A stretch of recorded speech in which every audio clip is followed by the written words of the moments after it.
તો આજે આપણે આવ્યા છીએ એક એવા વૃક્ષ પાસે જેમાંથી મિસવાક મળે છે. મિસવાક કહેવામાં આવે છે.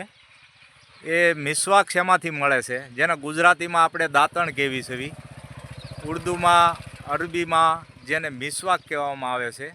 એ મિસવાક શેમાંથી મળે છે અને મિસવાકના શું શું ફાયદા છે, શું એના ગુણ છે, એને શેના ઉપયોગમાં લેવામાં આવે છે, તો આ છે મિસવાકનું વૃક્ષ.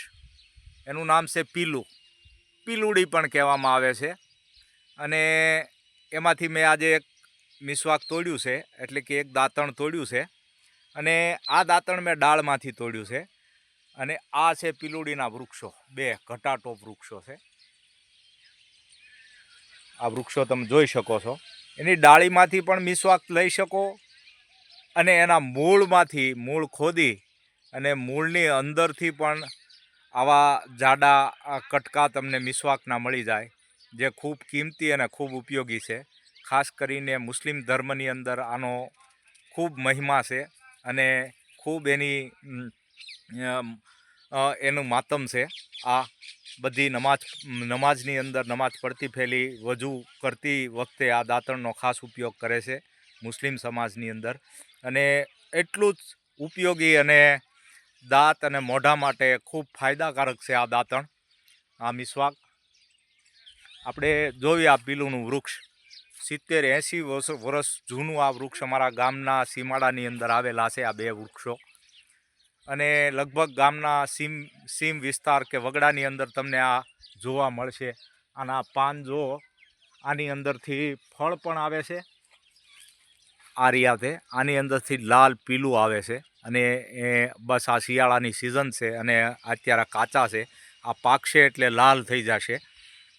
અને આને ખાવા માટે પણ ખૂબ ઉપયોગ કરે છે. ખાસ કરીને વડીલો, બાળકો વધારે આ પીલું ખાય છે.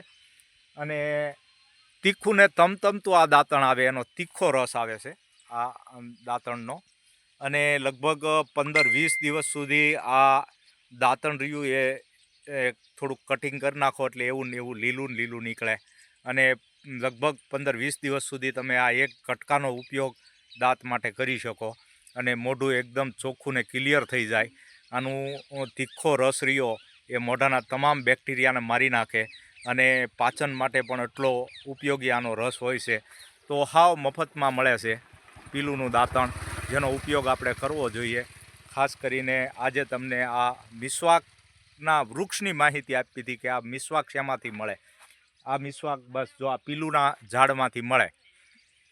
તો મિસવાકની માહિતી જેને ન હોય એને સુધી આ વાત પહોંચાડજો અને આ વિડીયો શેર કરજો. ફરી આપણે મળશું બીજા કોઈ વૃક્ષની માહિતી અને એના ઉપયોગ શું છે એની માહિતી સાથે. ત્યાં સુધી રજા આપશો. આભાર.